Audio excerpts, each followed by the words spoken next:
More injuries have fallen upon us at the wide receiver position in fantasy, but hey, such is life heading into week 11 fantasy football. So we're going through the top 30 this week, and I'm doing everything I can to get us ready for week 11. So make sure to go down there, drop a like on the video, and subscribe to the channel to show your support. Now, getting into our first tier, I love this tier. This is a very stable tier.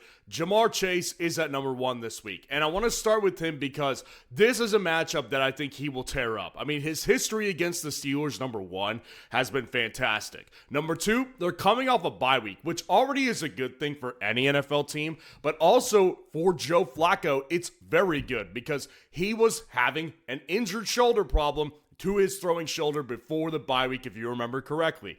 Gives him another week off. The Steelers' defense is soft in the secondary, and it's actually getting worse with injuries to that secondary. So yes, I love Ja'Marr Chase this week to get 20 targets and probably 150 yards. Jackson Smith-Njigba and Puka Nacua are also at 2 and 3 to round out this first tier, and they're taking on each other in a heavyweight fight in Los Angeles this week. JSN has just been more consistent on a per-game basis getting down the field than Puka has. And Puka's great. That's why he's in tier 1. But Puka just doesn't have that downfield threat at the same level of JSN and the touchdown threat as well. Now, they're both actually tied in total touchdowns this year with Puka having a rushing touchdown. But still, I do think if I line these two guys up, I would trust JSN to hit more of a 30-point game than I would with Puka because he doesn't have the same touchdown upside that JSN does. They're both in tier 1. They're both great. But I prefer JSN slightly over Puka, and you can rank these guys how you want to. Dropping down to our next tier, Rashee Rice is at 4 and Emeka at 5. So with Rashee Rice, he didn't find himself in tier 1 this week because it's against Denver. Now, it doesn't matter quite as much because Pat Surtain has been out for a couple weeks now with a pec injury, and he won't be coming back for this game. And I do like the Chiefs off of bye week a lot, but I will still say this. That front 7 with Denver is the reason why their defense has been still dominant without Pat Surtain. So I think they will rush Mahomes quite a bit and throw off his rhythm, which could throw off a player like Rashee Rice, who is definitely the central piece and focus of their offense, but is a timing-based player in a lot of ways. So Rashee Rice, still love him. I still love him at the top tier 2, but it's not a tier 1 week for me personally. Emeka Egbuka is at number 5, and he's going to Buffalo to take on the Bills. So with Emeka Egbuka, it's constant battle. I think it's just going to be the story of the season because so many people just do not view him like I view him. I view him as a top end / mid end wide receiver 1 in fantasy. Bottom line, end of story. Like, I don't think that Emeka Egbuka came off the bye week, did what he just did, just to be considered a sell-high piece. This has been a dominant wide receiver for most of the year, except when he was injured. That's it. So he comes out of the bye week, does that. That tells me he's fully healthy. And against the Bills' soft secondary, yeah, I want him in my top 5 easily. Over Amon-Ra St. Brown at 6 and Drake London at 7. Now, with those two guys, they both have high ceilings, obviously. The reason I've got Amon-Ra 1 spot over him is because of the fact that his floor, I think, is a little safer than Drake London's. Now, Amon-Ra St. Brown, the thing that he has to deal with on a weekly basis that Drake London doesn't, is the disparity of targets on a weekly basis. Now that Dan Campbell's taken over the play calling, Jameson Williams looks like he's getting more involved as well. At Philly this week, I don't love the matchup either, so I'm going to kind of bet against Amon-Ra in a way this week to not have his most dominant week, but it wouldn't surprise me at all if he came out, put up 25 plus points, because he's a dominant player. I just think with matchup and new play caller, it does shift things to a point where I'm a little uncomfortable having him in my top 5 over Egbuka, who is the clear number 1. Drake London at 7 versus Carolina. I think the matchup is really good. In theory, they could go off and have a really good one, but Atlanta's just that team. Atlanta is so inconsistent as a team, and so is Carolina, but I don't trust what I'm seeing with Penix to be very good either. I think I was really early when I said he was a good quarterback, and he's basically taken a dump on me ever since I said that. So with London, we all know that in a loss, he could put up 30 points. He's been doing that the last several weeks. But I will say this, against the Panthers, it doesn't change the fact that it's a very inconsistent offense. That's why I've got him at 7. CeeDee Lamb's at 8, and Devontae Adams is at 9. So this is my thing. CeeDee Lamb is I'm a little nervous about this one. Ever since he's come back, Pickens has really eaten into his ceiling. And that's something that he's not used to. And we're not used to with CeeDee Lamb, because normally you're in a situation with CeeDee where he's clearly the number one, by far the best wide receiver on the team. This year, it's not really the case. So Pickens has eaten into his bottom line a little bit. His floor is still good. Bottom line is actually intact. The ceiling is the problem. Now, in this matchup against the Raiders, I like it a lot. I think it could have a big upside potential after the bye week. But I'm a little worried about this one, so I'm mitigating a little risk by having him here at 8. And Davante Adams at number 9. I was very close to ranking him above him. Honestly, I was very, very close to it. And I feel like a lot of people actually would play Davante if he was actually playing this week, because we don't know. Now, Sean McVay said that he believes it would be a shock to him if Davante doesn't go for this game against Seattle. This defense is tough. I do still think the Rams and Matt Stafford playing at an MVP level are in good position to have a good fantasy day. But I will say this, we don't know what the injury is going to hamper him like on the field. So for that reason, I'm playing CeeDee over Davante. But I do want to address this because I could see a lot of people going with Davante if he plays in this one. So what I'm going to do, I'm going to start a start-sit poll on our site at FS Roundup. I'm going to look up CeeDee Lamb, then I'm going to go to chat, and then go to start a poll for week 11, and I'm going to line him up with Davante Adams, and I want you to vote on this poll right here. It's completely free to vote, completely free to start your own poll, and that's what I want you to do because you get live feedback and results from the rest of the community, what you should be doing on a weekly basis with your start-sit decisions.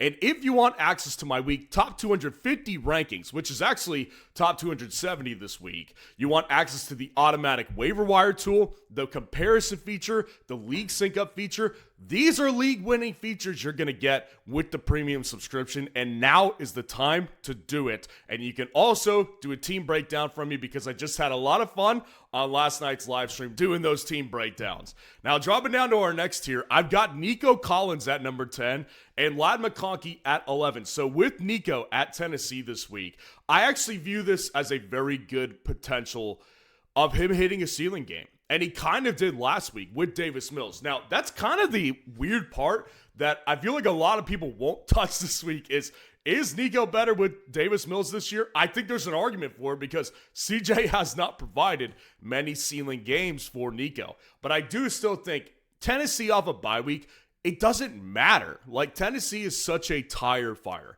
They're arguably worse than the Jets. They're arguably worse than the Giants. This is a disaster zone in Tennessee. So I don't care what matchup looks like in all reality.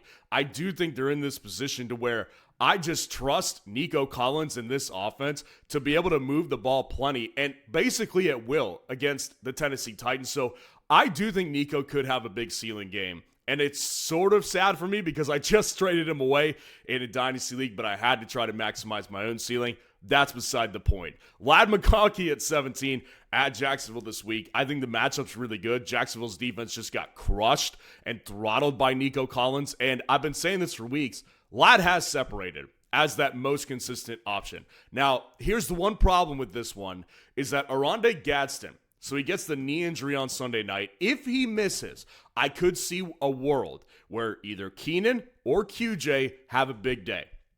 I'm going to stick with Ladd because he's been the most consistent target of the bunch, and he's clearly one of the more explosive options in that passing offense. And the bottom line remains this. You want a wide receiver attached to Justin Herbert. Period, point blank, end of story. Now at number 12, I've got Justin Jefferson, and I've got Pickens at 13. So with JJ, I've been on this for a long time. I just think it's time that we have this discussion. Is he really a wide receiver one in fantasy? And I think it's just been proven over and over again that it's not working.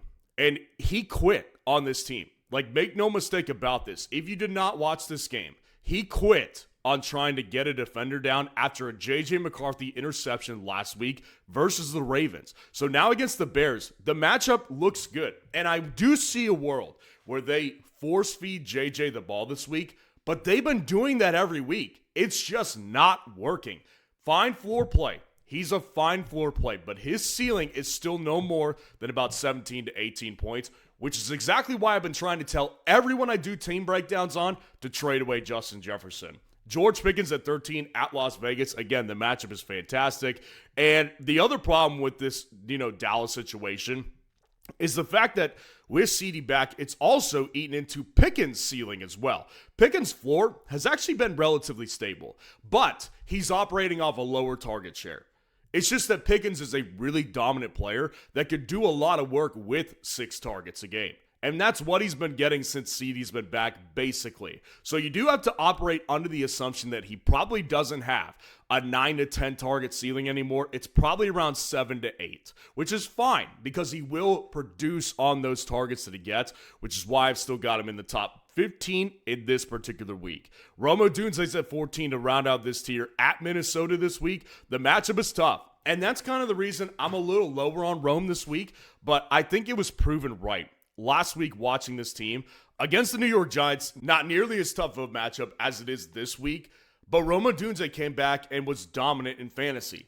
That's because Chicago's offense is really moving the ball mostly well. Now, they do still have drives where they look lethargic and they don't look the same if Ben Johnson's not scripting up plays, but I will say Rome Odunze has clearly become Caleb's impromptu and improvised wide receiver who gets open on a lot of those types of breakdown plays. So Rome Odunze, I still do value really highly in fantasy, but this week I do not see great fortunes for him against Minnesota's defense. Jalen Waddle, I'm not big on him this week, and I've been nailing the Dolphins all year long. So they're going overseas this week to play Washington. Yes, that is in a dome, but it is overseas, the time change is bad, and Miami has not proven to be a team that's good when they're out of their element, and they are in a big way this week. So Jalen Waddle, I'm a little nervous to play him this week, although I will play him in a lot of situations. I'm personally playing him because I don't have much choice but to play him,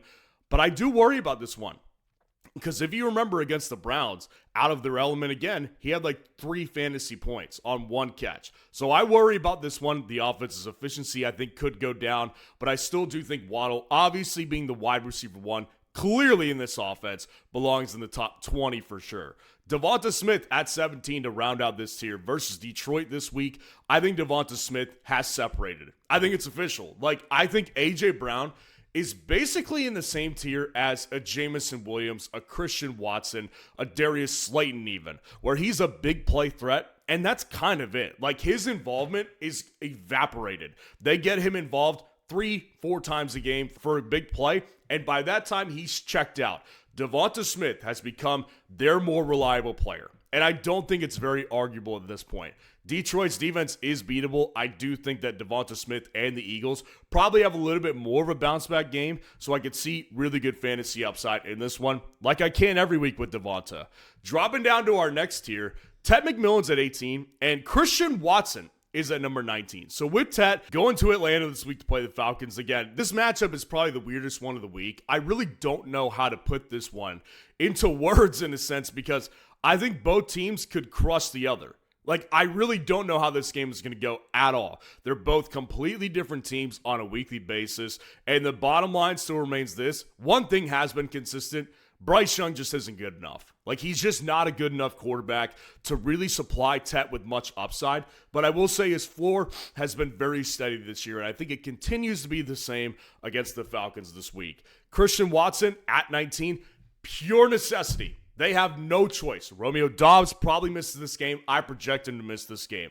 I also project Matthew Golden to miss this game as well. Jaden Reed, not ready yet. So you've got Watson and Wicks and a former corner converted wide receiver. That's just not going to work. You've got to target Christian Watson. And against the Giants, it does feel like a matchup that he can take advantage of. So I am personally pretty big on Watson this week. All things considered, I'm not playing him over the more steady target guys like Tet, but I do think he's in the same tier because he could hit a pop week unlike Tet really can.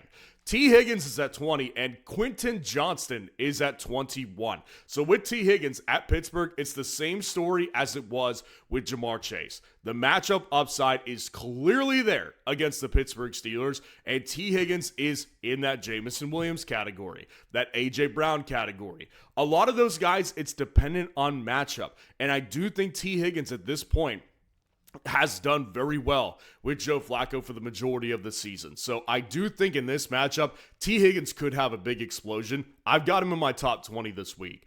Quentin Johnston at Jacksonville. Again, I think QJ is in much better position this week than he has been in previous weeks. And he's actually done okay the past 2 weeks. It's just the fact that Oronde Gadsden has really taken a lot of target share consistently. Now, he probably isn't there this week against Jacksonville. They just got ripped up by Nico Collins and Jaden Higgins. They were getting ripped up in the secondary this week. I think it's a matchup that QJ can definitely take advantage of. DK Metcalf is at 22, and Khalil Shakir is at 23. DK Metcalf, man, I just have no confidence anymore. I only have him in here because he's a good big play threat. But they use him in the dumbest possible ways in Pittsburgh. If I knew this as a fantasy analyst, how in the world does the coaching staff not know this? He's not a good contested catch player, even though he's freaking massive. That's never been DK's game. DK, get him in open space. He's like Deebo Samuel in a way. I don't know, man. It just doesn't make sense why they can't pick up on that and I can. But they're dumb in Pittsburgh. They're a dumb coaching staff who will continue to use him very ill-advised. And their problem is that they're not using him as how he should be, where in reality, he's an open space guy. He needs to get those targets. Against the Bengals defense, I love the matchup. So again, that factors into the ranking here, but I have no confidence anymore with DK Metcalf and Aaron Rodgers and their chemistry together. I think it's bad. Khalil Shakir at 23 to round out this tier versus Tampa Bay. This one's also kind of a necessity thing too. He is going up against a defense that is beatable, but Dalton Kincaid probably misses this game. So that raises his upside for sure. Now, I think that Shakir's upside is kind of been what it is this year, and it probably won't change even without Kincaid. I think his floor definitely raises from 10 to 12 points to about 14 to 15 points this week, which is why I ultimately like him in this range. Because his ceiling is right around 17 to 20 points, kind of in that Justin Jefferson range, but his floor hasn't been as high as JJ's has been all year. So I do think that this week he could have a really solid floor versus Tampa Bay when they have no Dalton Kincaid there. Dropping down to our next tier, Troy Franklin is at 24, finally beats him out. And Zay Flowers is at 25. Troy Franklin versus Kansas City at home. Again, the matchup is not my favorite. I do think that Kansas City off a bye week is one I want to stay away from if I can avoid it. But I will tell you this, Troy Franklin is the wide receiver one in Denver. Bo Nix is comfortable throwing to Troy Franklin more than he's comfortable throwing to Courtland Sutton at this point. He's been out-targeted by Troy Franklin for basically the last month, and Franklin has been a better upside play at the red zone than Sutton was. And Sutton, that used to be his bread and butter. At this point, guys, it's Franklin in this wide receiver room that you want. And I don't love the matchup. That's why he's down here at this range. But I do still believe that Bo Nix can pop off for these big last-minute performances in the fourth quarter, which does keep Troy Franklin's upside in really good territory. Zay Flowers at 25. I'm telling you guys, I'm going to continue to spout this off. The breakout game will happen. I have no idea when it is.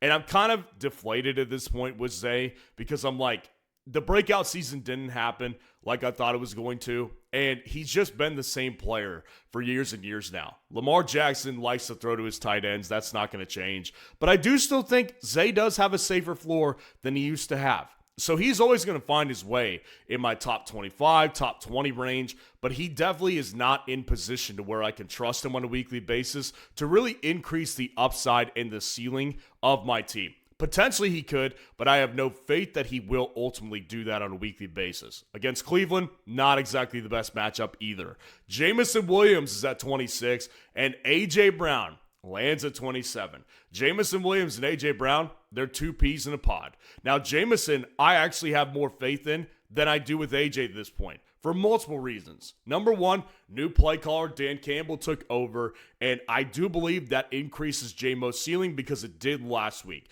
They just paid this guy. So number one, he wants to be there, unlike AJ wants to be in Philly. And number two, they wanted to get this guy involved. Johnny Morton just wasn't cutting it as a play caller. So Jameson Williams at Philly, again, I don't love matchup, but I do love the upside and the direction of what they're doing offensively, particularly for J-Mo. And A.J. Brown versus Detroit. Again, this is a big play upside guy. And that's basically it. He can give you 28, 30-point weeks, but he can also do what he did last week. 3-point game. This is a player who does not want to be there, and he has made it very clear. Now he's just trying to keep it on the hush-hush, but you can't put that toothpaste back in the tube. A.J. Brown, we know you don't want to be there, which makes me very reluctant to play you in fantasy. Where you drafted him at, you will not get the return. That ship has sailed, so you have to utilize him like a big play threat as a flex option, and that's exactly what he is at this point. Dropping down to our last tier. Kayshon Boutte, I've got him projected to make his return tomorrow night, and Stephon Diggs at 29. So both these guys are playing. I'll prefer Boutte. I think his ceiling is higher with big plays. Now, obviously, I don't know the Wednesday practice report. I'm filming this before that comes out. So maybe Boutte downgrades to a no practice today. I think he's going to return in this one. They said it was a minor hamstring injury. He missed the game, didn't practice at all last week. So with limited practices this week, I would say he'll play. And against the Jets, it's obviously a Swiss cheese defense he can get behind. Now, Diggs, I do still think probably if Boutte is there, has upside as a target guy. But without Boutte, he definitely has more upside in the receiving category down the field. So I do think it completely depends on if Boutte plays. If he plays, I'll take Boutte one spot over Diggs this week. And then Sutton at 30, that's where he lands. And I don't want to hear much about this one. I mean, versus Kansas City, I am so done defending Courtland Sutton. I don't like the matchup, and I've been screwing my audience over the last several weeks by saying, yeah, I think he bounces back this week. It's over. Like, Troy Franklin is that number one guy that we just went through, and that's how it's going to be until there's any change. And they just paid Sutton a lot of money to be their wide receiver one. I don't think he is, and I don't think it's actually that close right now if you actually look at the in-depth numbers. So let me know what you think of the rankings in the comments below, and if you want to see the full top 12 kicker rankings for this week, click on this video right here.